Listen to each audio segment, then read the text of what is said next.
사도행전 9장 1절부터 16절 말씀입니다. 교독하도록 하겠습니다. 사울이 주의 제자들에 대하여 여전히 위협과 살기가 등등하여 대제사장에게 가서 여러 회당에 가져갈 공문을 청하니 이는 만일 그 도를 따르는 사람을 만나면 남녀를 막론하고 결박하여 예루살렘으로 잡아오려 함이라. 사울이 길을 가다가 다메섹에 가까이 이르더니 호련히 하늘로부터 빛이 그를 둘러 비추는지라. 땅에 엎드려져 들음에 소리가 있어 이르시되 사울아 사울아 내가 어찌하여 나를 박해하느냐 하시거늘 대답하되 주여 누구시니까? 이르시되 나는 내가 박해하는 예수라. 너는 일어나 시내로 들어가라. 내가 행할 것을 내게 이를 자가 있느니라 하시니 같이 가던 사람들은 소리만 듣고 아무도 보지 못하여 말을 못하고 서 있더라. 사울이 땅에서 일어나 눈은 떴으나 아무것도 보지 못하고 사람의 손에 끌려 다메섹으로 들어가서 사흘 동안 보지 못하고 먹지도 마시지도 아니하니라. 다메섹에 아나니아라 하는 제자가 있더니 주께서 환상 중에 불러 이르시되 아나니아야 하시거늘 대답하되 주여 내가 여기 있나이다 하니 주께서 이르시되 일어나 집 가라 하는 거리로 가서 유다의 집에서 5 사울이라 하는 사람을 찾으라. 그가 기도하는 중이니라. 그가 아나니아라 하는 사람이 들어와서 자기에게 안수하여 다시 보게 하는 것을 보았느니라 하시거늘 아나니아가 대답하되 주여 이 사람에 대하여 내가 여러 사람에게 듣사온즉 그가 예루살렘에서 주의 성도에게 적지 않은 해를 끼쳤다 하더니 여기서도 주의 이름을 부르는 모든 사람을 결박할 권한을 대제사장들에게서 받았나이다 하거늘 주께서 이르시되 가라. 이 사람은 내 이름을 이방인과 임금들과 이스라엘 자손들에게 전하기 위하여 택한 나의 그릇이라. 그가 내 이름을 위하여 얼마나 고난을 받아야 할 것을 내가 그에게 보이리라 하시니 아멘. 여러분, 사람은 누구를 만나느냐에 따라서 그 인생이 결정됩니다. 누구를 만나느냐에 따라서 살아가는 삶의 방향이 바뀌기도 합니다.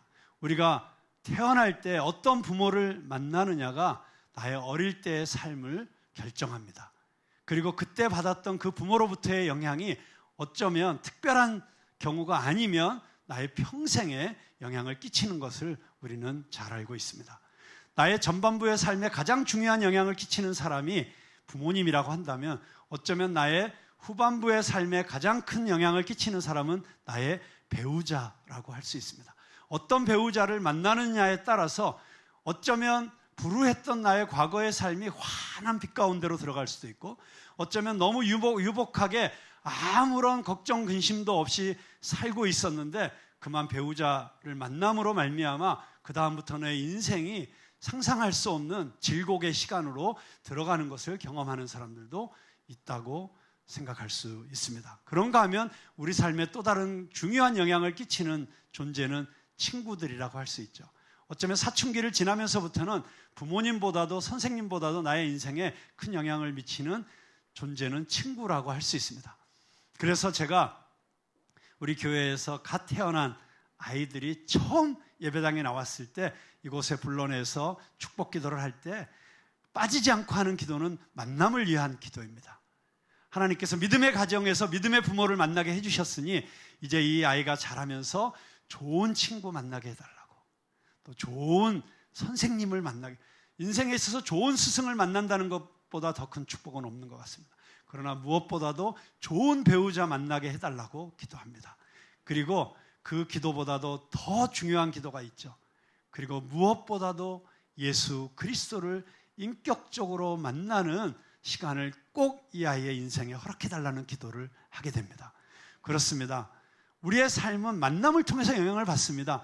그런데 우리가 좋은 영향, 나쁜 영향을 주고받는 수많은 만남들을 통해서 우리의 삶이 이루어져 가고 있지만 그러나 어떤 사람으로부터 어떤 영향을 받았는 것과 상관없이 우리의 인생에 가장 결정적인 영향을 끼칠 수 있는 그 영향력은 지금 이 땅에서 살 뿐만 아니라 이 땅에서의 내 호흡이 끝나고 난 다음 나의 영혼을 결정짓는 가장 중요한 영향을 끼치는 만남이 있죠.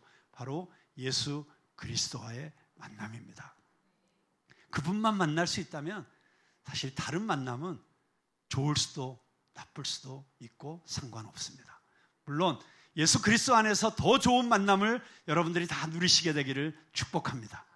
그런데 인간의 어떠한 만남도 영향을 끼칠 수 없는 가장 중요한 만남, 그 예수 그리스도와의 만남이 없다면 어쩌면 우리는 이 세상에서 아무리 좋은 부모를 만나도, 아무리 좋은 스승을 만나도 우리의 삶은 공허하고 무의미하고 그 삶의 결론은 제로일 수밖에 없습니다. 여러분, 예수 그리스도를 혹시 아직도 만나시지 못한 분이 있다면, 예수님에 대한 소문은 잔뜩 들었지만 예수님을 만난 사람들에 대한 이야기는 들으면서 나도 언젠가는 저런 만남, 저런 경험을 할 수 있을까라는 생각들은 늘 여러분의 마음속에 있지만 아직도 살아계신 예수님, 주님, 그리고 그분 앞에 엎드리고 그분의 손을 잡고 그리고 그분이 내 안에 들어와 사시는 것을 경험하지 못하신 분이 있다면 오늘 이 시간이 여러분이 그 예수님을 만나는 시간이 되기를 주님의 이름으로 축복합니다. 그 예수님을 만났는데 그 만남의 기억이 가물가물하고 정말 내가 만났었던 게 환상이었나, 도깨비였나, 아니면 그냥 내 상상이었나 라고 하는 그런 처지로 다시 혹시 떨어지신 분이 계시다면 그 예수님과의 첫 만남의 순간의 그 감격과 첫사랑을 회복하는 시간이 되시기를 주님의 이름으로 축복합니다. 오늘 그런 예수님과의 만남의 이야기들이 너무나도 많이 있지만 여러분들이 새롭게 하소서, 내가 매일 기쁘게 이런 TV 프로그램을 보면 늘 그렇게 극적으로 예수님을 만나고 예수님이 자기 삶에 어떤 놀라운 역사를 일으키신 이야기들을 계속 듣는 수많은 사람을 만날 수 있지만, 그런데 그 모든 예수님을 만난 이야기 가운데 최고의 만남, 어쩌면 역사적으로 가장 유명했던 만남의 이야기가 오늘 우리가 읽었던 사도 바울이 예수님을 만난 이야기입니다. 예수님을 만난 이 사도 바울의 이야기는 예수님을 대적하고 예수님 믿는 사람들을 핍박하던 흉악자요 포악자였던 사람이 예수 그리스도를 증거한 사람으로 바뀌어지는 회심의 이야기의 모델과도 같은 이야기이기도 하지만, 또한 어쩌면 이 세상에 잘못된 생각, 잘못된 철학, 잘못된 가치관을 가지고 자기의 삶의 길을 달려가던 사람을 하나님께서 불러내셔서 너는 이제부터 내가 쓸 거야 라고 그렇게 불러주신 소명, 부르심, 그 콜링의 모델과도 같은 이야기이기도 합니다. 신학자들은 어떻게 보면 너무 그렇게까지 중요하지 않은 이야기 가지고 목숨 걸고 싸우는 사람들일 수도 있는 것 같아요. 이 다메섹에서 예수님을 만난 이 이야기가 회심의 사건이냐 소명의 사건이냐, 그걸 가지고 신학적 논쟁을 몇 시간씩 하시는 분이 있는데 중요하지 않습니다. 회심 안에 부르심이 있고 부르심이 있기 위해서는 회심이 있어야 되는 것이죠. 저는 여러분들에게 회심의 사건이 있기를 바랍니다. 또한 부르심이 여러분에게 임하시게 되기를 주님의 이름으로 축복합니다. 자, 그렇다면 사도 바울이라고 나중에 불리우게 된 이 사울이라고 하는 이 사람은 어떻게 예수님을 만나게 되었을까요? 우리가 그 예수님을 만난 현장을 함께 들어가 보도록 하겠습니다. 여기 1절에 보니까 사울이 주의 제자들에 대하여 여전히 위협과 살기가 등등하여. 자, 우리가 보통 바울에 대해서 얘기할 때 저처럼 베드로과인 예수님의 제자들은 상당히 열등감을 가지는 경향이 있습니다. 베드로는 가만히 보면 공부도 많이 안 한 것 같고, 그리고 성격도 덜렁덜렁하고 다혈질이고 실수 많이 하고, 그래서 사도 바울 같은 사람을 보면 공부도 많이 했고 아주 칼이고 그냥 완벽하고 계획적이고 그리고 정말 깊이가 있고, 그래서 왠지 하나님께서 사람을 좀 크게 쓰시려면 공부도 저 정도 해야 될 것 같고 집안도 저렇게 좋아야 될 것 같고 율법적으로도 철저하고 헌신되어 있고 막 이런 사람을 쓰실 것 같은 모델로 여러분들이 혹시 바울을 생각하고 계시죠? 바울에 대해서 여러분 들은 얘기는 주로 좋은 이야기 아닙니까? 이름만 봐도 그래요. 이름만. 여기 사울이 그랬는데 사울이 나중에 변하여 뭐가 됐죠? 바울이 됐어요. 사울이라는 이름의 뜻이 뭐죠? 혹시 교회 다니면서 이런 얘기 들어보신 적이 있으실 거예요. 사울은 큰 자라는 뜻이에요. 그런데 바울은 작은 자라는 뜻이에요. 원래 사울이라는 이름, 큰 자라는 이름을 갖고 있었는데 예수님을 만나고 보니까 자기가 얼마나 무가치하고 작은 존재였던지를 깨닫고 정말 하나님의 그 은혜에 비하면 나는 정말 이렇게 작은 자다. 그래서 자기 이름을 작은 자라고 바꿨다. 얼마나 겸손하냐. 이렇게 바울을 막 칭송하는 그런 중요한 요소 중에 하나로 이름을 갖고 얘기하시는 분도 있는데 가짜 뉴스입니다. 네, 원래 사울은 이름이 두 개였어요. 사울은 히브리식 이름입니다. 사울은 베냐민 지파였어요. 베냐민 지파 중에서 역사적으로 가장 유명했던 사람은 사울 왕이었어요. 그런데 그 사울 왕과 같은 이름이었어요. 여기 그 사울이라는 이름의 뜻은 큰 자라는 뜻이 아니에요. 그런데 왜 사울은 큰 자라는 이미지를 갖게 되었을까요? 사울 왕이 큰 사람이었거든요. 다른 사람들보다 얼굴 하나가 더 있을 정도로 키가 크고 아주 잘생기고 완전 그 피지컬 100에서 우승할 정도의 그런 피지컬을 갖고 있는 사람이었어요. 그래서 사울 큰 자 이런 이미지. 그런데 바울은 작은 자. 물론 바울은 작은 자라는 뜻이 맞아요. 라틴어로 작은 자라는 뜻을 갖고 있어요. 로마식으로도. 그러니까 작은 자라는 뜻은 맞는데 사울이라는 이름은 그냥 태어날 때부터 히브리식으로 사울, 구한다는 뜻을 갖고 있어요. 간구한다는 뜻도 갖고 있는 이런 이름이었고요. 그래서 헬라 세계, 이방 세계를 다니면서는 바울이라는 이름을 썼고 유대인들과 만날 때는 사울이라는 이름을 썼던 거예요. 여기 미국에서 오신 분들 이름 두 개잖아요. 스티브 조. 그러면서 또 한국 이름도 갖고 있고 뭐 이런 것과 똑같은 거라고 생각하시면 돼요.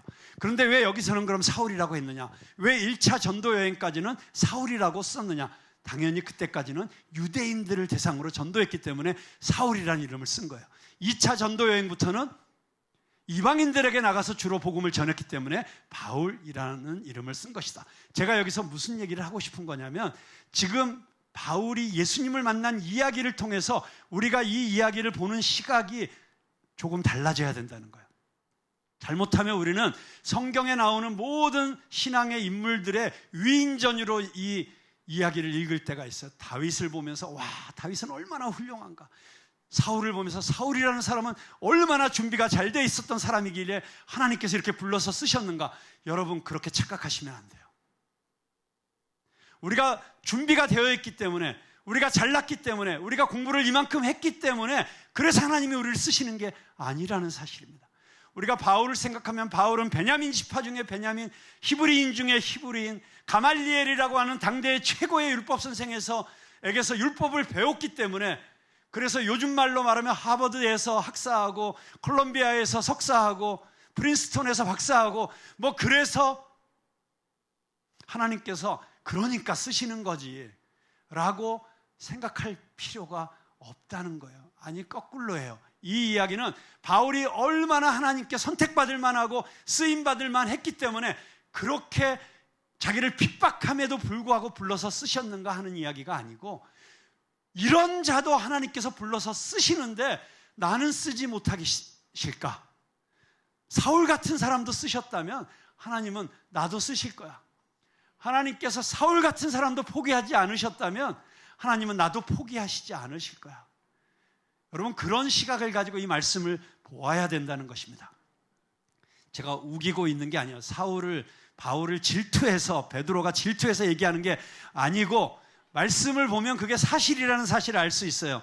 자, 여기 보니까 사울이 여전히 위협과 살기가 등등하여, 여기서 여전히라고 하는 이 단어를 보십시오. 여기 이 살기라고 하는 거는 어떤 분위기냐면 그냥 노기가 충천한 이 정도가 아니라 진짜로 살인하고자 하는 의지로 충만해 있는, 마치 투장에 들어온 황소가 자기를 칼로 찌르는 투사를 보면서 내가 저걸 죽이지 않으면 내가 죽겠구나 싶어가지고 그 투사를 향해서 맹렬하게 돌진하는 것과 같은 그런 기세를 가지고 지금 예수 믿는 사람을 잡으려고 가고 있는 모습이라고 하는 것입니다. 그 황소가 숨을 씩씩거리면서 몰아쉬면서 정말 살기가 등등한 느낌. 스데반을 죽이는데 앞장서고도 아직도 분이 풀리지 않아서 이 바퀴 새끼 같은 것들, 이 쥐새끼 같은 것들, 감히 하나님을 모독하고 우리가 조상 때부터 믿어온 이 유대교의 근간을 흔드는 이것들을 내가 박멸해버리고 말겠다. 그런 분노를 가지고, 여러분, 분노의 에너지는 엄청난 것이죠. 우리가 지난번에 빌립의 이야기를 보면서 빌립이 하나님께서 가라고 하실 때 주저함 없이 거의 100km 되는 거리를 광야길을 가다가 이디오피아 내시를 만난 이야기를 보았을 때, 와, 하나님께 부르심을 받았다고 하는 이 소명감이 굉장한 것이구나. 정말 6년 동안 기다리시는 이 에너지가 굉장한 것이죠. 어떻게 6년을 기다릴 수가 있습니까? 짝사랑하는 여인도 아닌데. 그런데 그 에너지도 굉장한 것인데, 어떻게 보면 우리 인간 사회에 있어서 그보다 더 큰 에너지는 분노에서부터 나오는 것 같아요. 그래서 많은 정치가들이, 많은 사람들이 사람들을 분노하게 만들죠. 분노를 작동시켜서 자기들이 원하는 방향으로 사람들을 이끌어 가려고 하죠. 여러분, 그런데 속지 마시기 바랍니다. 분노의 정치를 하는 사람들을 조심하시기 바랍니다. 여러분, 그런데 이 분노에 가득 찬 사울이 지금 다메섹을 향해서 가는 길은 200km예요. 거의 2배의 거리를 한 걸음에 그 당시에 걸어서 가기에는 일주일 정도 걸리는 이런 거리를 한 걸음에 달려가고 있는 것을 보게 됩니다. 누구를 잡기 위해서요? 그 예수의 도를 따르는 사람. 여러분, 참 재미있죠? 벌써 여기서 예수를 믿는 사람이라고 하지 않고 도를 따르는 사람이라고 표현하고 있어요. 우리는 예수의 도를 따르는 사람들인 것을 믿으시기 바랍니다. 근데 그 도라는 게 뭐죠? 도가 무슨 도자예요? 길도자예요. 그래서 길 위에 서 있는 사람. 예수라는 길 위에 서 있는 사람. 예수님께서 자기 자신을 뭐라고 소개하십니까? 내가 곧 길이요. 그렇습니다. 우리가 어디에 서 있는가가 우리의 삶을 결정하죠. 여러분, 예수라는 길 위에 서 있게 되기를 바랍니다. 그 길이 이끄는 대로 따라갈 수 있기를 바랍니다. 세상이 여러분에게 보여주는 길이 아무리 넓어 보이고 아무리 커 보이고 아무리 화려해 보이는 길이라도, 그리고 예수를 따르는 길이, 그 길 위에 서 있을 때 그 길이 아무리 좁아 보이고 위험해 보이고 아무리 초라해 보이는 길이라고 할지라도 그 길 위에 서 있게 되기를 주님의 이름으로 축복합니다. 예수라는 길 위에 서 있는 사람들, 그게 그리스도인이에요. 그 사람들은 어떤 사람들이었습니까? 예루살렘 박해 때 흩어져서 전도하던 사람들이었어요. 사울은 자기가 스데반이라고 하는 이 초대교회 우두머리를 죽였을 때 이 사람들이 다 겁에 질려서 숨을 줄 알았어요. 이 도가 이제 흩어져서 끝날 줄 알았어요. 그런데 웬걸이요, 이 도는 생명력이 있어서 오히려 박해를 받아 흩어지니까 그 예루살렘에 임했던 부흥의 불길이 온 유대와 사마리아와 심지어 이방 땅까지 퍼져나가는 것을 보게 되었습니다. 견딜 수가 없는 분노를 가지고 사울은 다메섹에까지 가서 그곳에 흩어져 가서 전도하고 있던 예수라는 길 위에 서 있는 사람들을 잡아다가 옥에 가둘 수 있는 허가증을 받아가지고 지금 가고 있는 길이었습니다. 그런데 그 모습을 여전히라고 표현하고 있습니다. 사람이 웬만하면 잠깐 화가 확 치밀어 오르더라도 조금 지나고 보면 그래, 그럴 수도 있지, 아, 이만하면 됐다, 원래 이러는 거 아니겠어요? 근데 여기서는 여전히 원래 이 사울이라고 하는 사람의 심성 자체가 내 신념과 다르면 잡아 죽이는, 아니 그거를 더 깊이 파고들어 보면 내가 믿는 이 도, 내가 하나님을 따른다고 하는 이 종교적인 방식, 이것이 내 신념이 되어서 내 의가 되어 있는 사람, 자기 의에 충만한 사람, 그 자기 의의 그 배후에는 자라고 하는 것이 있는 것이죠. 나. 여러분, 신앙생활을 하다 보면 제일 힘든 사람이 어떤 사람인 줄 아세요? 교회 열심히 다니는데 복음이 아닌 자기 의에 빠져 있는 사람이 있어요. 충성하는 것도, 봉사하는 것도, 헌금하는 것도, 구제하는 것도, 전도하는 것도 다 자기 의에 근거해서 하는 거예요. 자기 의에 근거한 사람의 특징이 뭔지 아십니까? 나랑 다른 사람의 꼴을 못 봐주는 거예요. 쟤는 왜 예배드리러 하는데 저 모양이야? 왜 쟤는 저러고 있어? 왜 교회 와서 저런 행동이야? 물론 잘못된 행동할 수 있습니다. 그런데 자기 의의 관점에서 바라보는 사람은 판단하고 정죄하고, 심지어 사울처럼 저런 사람들은 교회에서 내쫓아야 돼, 저런 사람들은 교회에서 치리해야 돼 라고 하는데 관심이 집중되어 있다고 하는 것입니다. 여러분, 사울이 그런 사람의 아주 대표적인 인물이었어요. 내가 믿고 있는 이 율법을 잘 지킴으로 인해서 하나님의 의를 이루고 그리고 천국에 갈 수 있는 자격을 얻을 수 있다고 하는 이것과 다른 이야기를 하고 있는 저것들을 내버려두면 우리 유대교가 흔들리겠구나. 살기가 등등해서 그래서 쓸데없는 열심을 가지고 다메섹으로 지금 달려가고 있었습니다. 그런데 그에게 하늘로부터 빛이 임했습니다. 시간이 언제라고 이 성경은 기록하고 있습니까? 정오 12시쯤 가장 해가 밝게 빛나는 시간이었습니다. 그런데 이 세상을 비추고 있는 밝은 햇빛보다 더 밝은 빛, 이 세상의 어떤 빛으로도 표현할 수 없는 빛이 사울에게 임했습니다. 그 빛이 임하자 사울은 바로 땅에 엎드려졌다고 했습니다. 왜요? 눈이 멀어서 아무것도 볼 수 없게 되었습니다. 여러분, 이건 굉장히 아이러니컬한 장면 아닙니까? 왜냐하면 빛이라는 것의 속성이 무엇입니까? 빛은 어두움을 드러내는 것입니다. 보이지 않는 것을 보이게 만들어주는 빛입니다. 그런데 그 빛이 임하니까 오히려 보이지 않게 되었습니다. 여러분, 어둠 속에 있을 때는 내가 어떤 존재인지, 내가 어떤 모습인지 알지 못합니다. 캄캄한 빛 가운데 있을 때는 내가 머리가 잘못됐는지, 얼굴에 뭐가 묻었는지, 넥타이를 삐뚤게 맸는지 이런 게 보이지가 않죠. 그런데 빛 가운데 서게 되면 환하게 보이게 되죠. 그런데 이 세상의 빛은 아무리 밝아도 우리의 내면의 빛, 내 삶을 비출 수가 없습니다. 내 안에 어떤 것이 있는지. 그런데 우리가 엑스레이 앞에 서게 되면 마치 내 안에 있는 종양이 드러나듯이, 내 안에 뼈가 부러져 있는 게 보이듯이, 이 빛이 임하면, 이 예수 그리스도의 빛이 임하면 어둠 속에 있던 내 삶의 정체가 그대로 드러나게 된다는 것입니다. 그래서 이 빛이 임하면, 하나님의 이 엑스레이 광선이 임하게 되면 내가 엎드려지지 않을 수가 없다는 것입니다.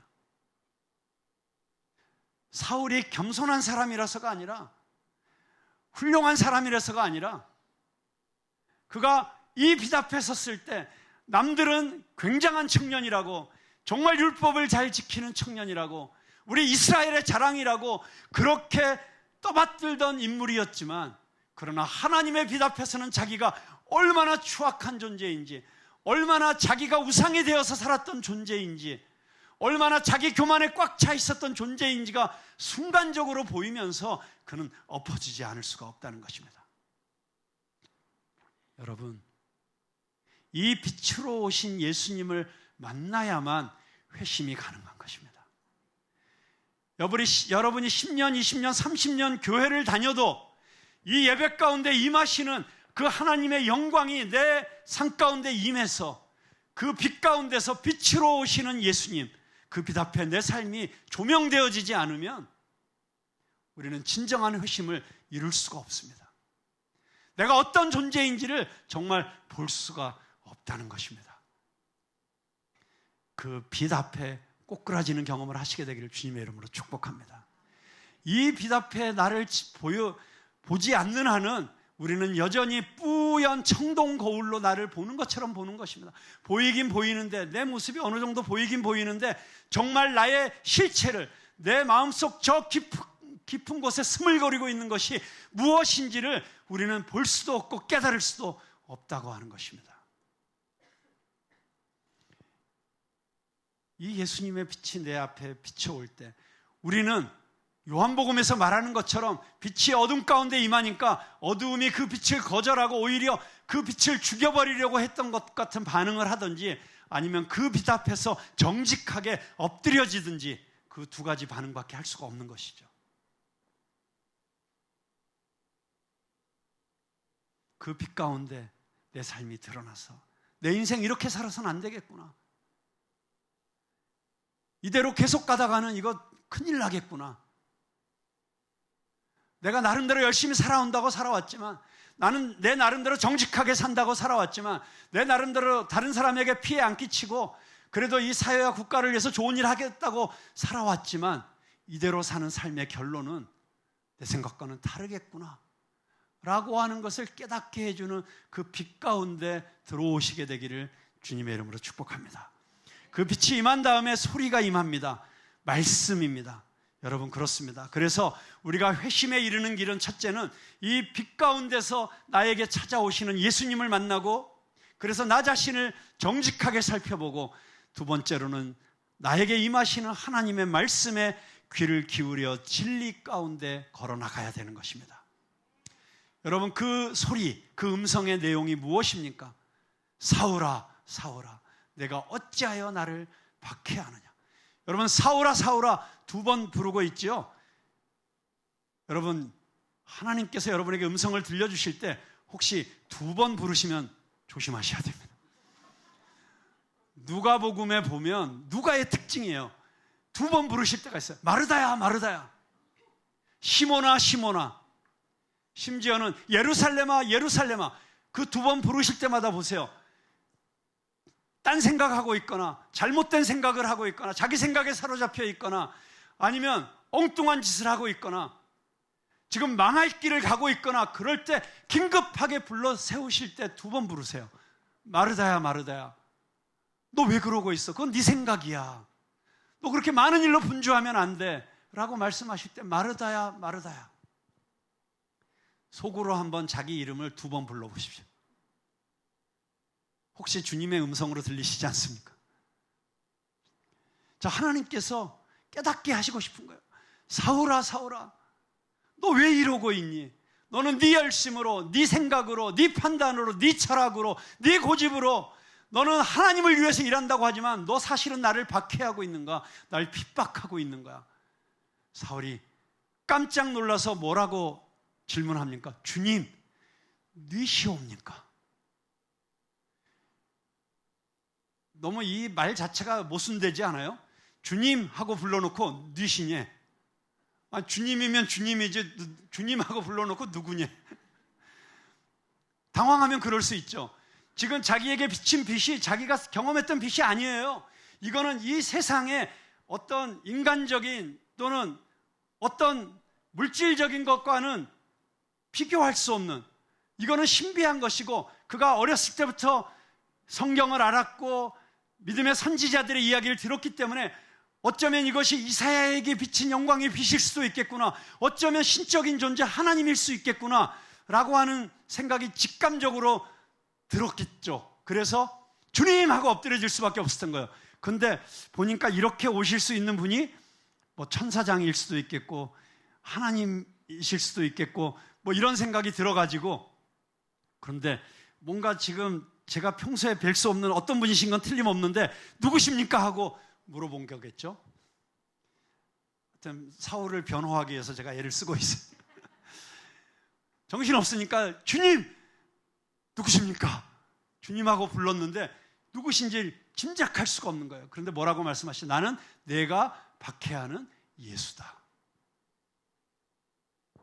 더 이상 사울이 아무 말도 하지 못합니다. 자기의 자아가 무너지는 순간입니다.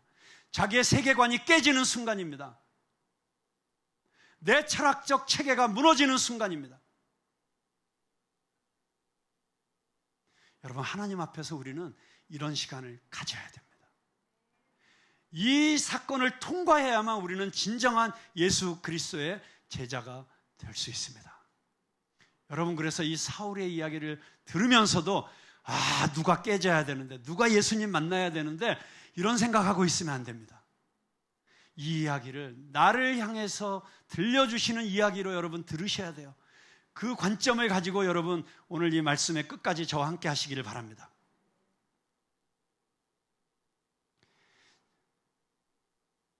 나는 내가 박해하는 예수다. 여러분 한번 생각해 보세요. 우리는 여기서 우리를 향한 예수 그리스도의 사랑이 어떤 것인지를 발견할 수 있어야 됩니다. 나를 박해하는, 여기서 놀라운 은혜로운 표현이 등장하죠. 사울은 예수님을 직접 박해한 적이 없습니다. 예수님을 직접 잡아 가둔 적도 없습니다. 그런데 예수님은 사울이 지금 핍박하고 있는 누구죠? 그리스도인들, 교인들, 제자들을 자기와 동일시하고 계시는 것입니다. 여러분, 세상이 여러분을 핍박하고 박해할 때 두려워하지 마십시오.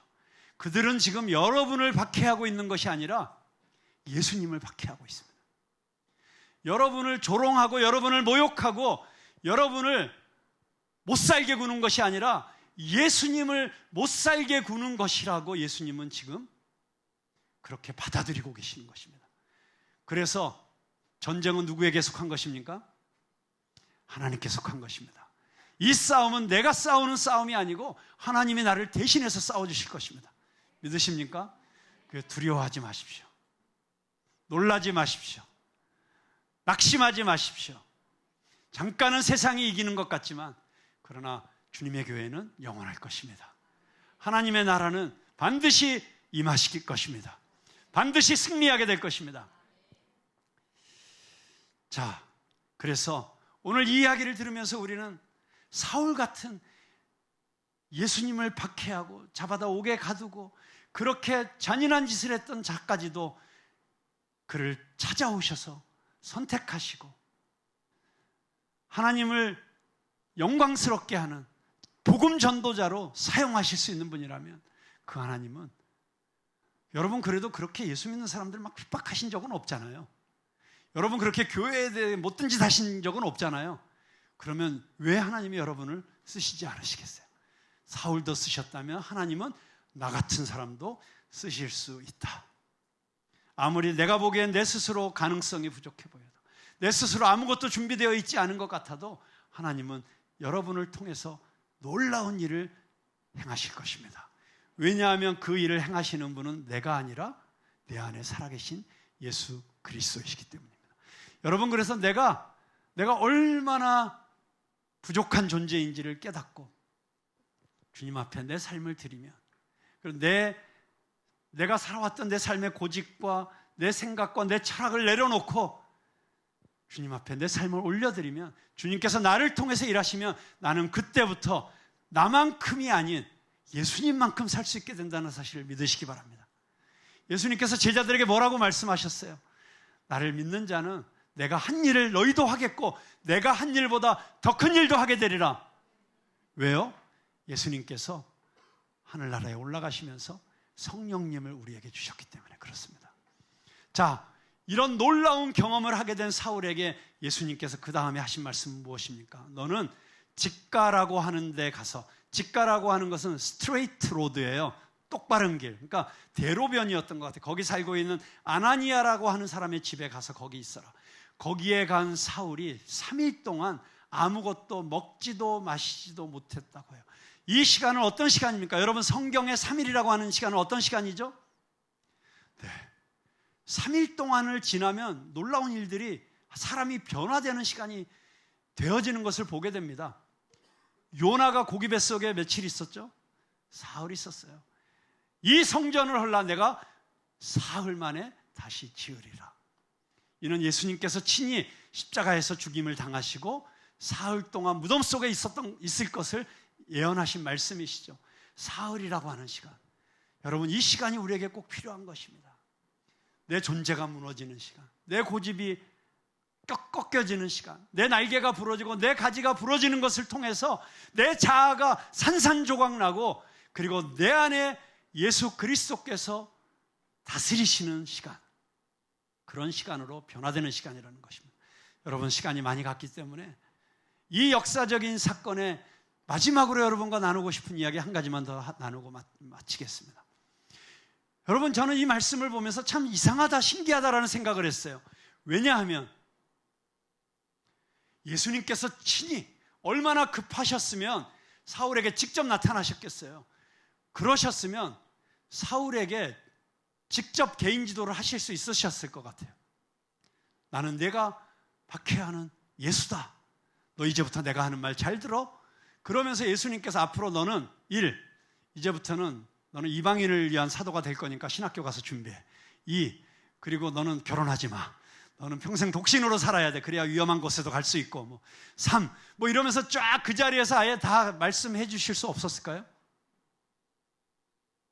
근데 그렇게 안 하셨어요. 그리고 너는 아나니아라고 하는 사람의 집에 가라. 왜 그러셨을까요? 거기서 아나니아, 죄송해요. 흥분해가지고. 너는 어디로 가라 그랬어요? 시내로 들어가라. 그렇게 말씀하셨죠. 그래가지고 그 집에 어떤 집에 가 있었는데 아나니아를 보내신 거예요. 그래서 그 아나니아를 통해서 바울이 해야 될 일을 다 가르치셨어요. 왜 그렇게 하셨을까요?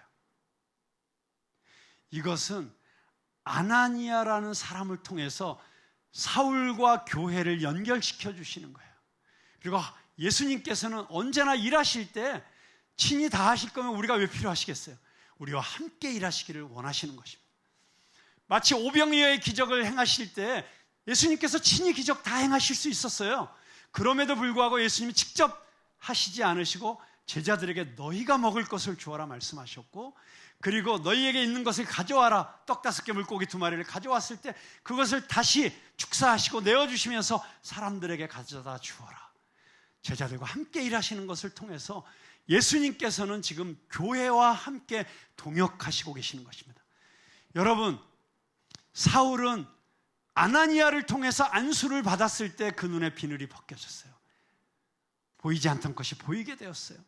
이 비늘이라고 하는 것은 세상의 가치관, 세상의 철학, 세상의 풍조, 세상의 문화, 나의 신념, 이런 모든 것들, 내가 정말 진리를 보지 못하고 예수 그리스도를 빛으로 볼 수 없게 만드는 모든 것들을 상징하고 있습니다.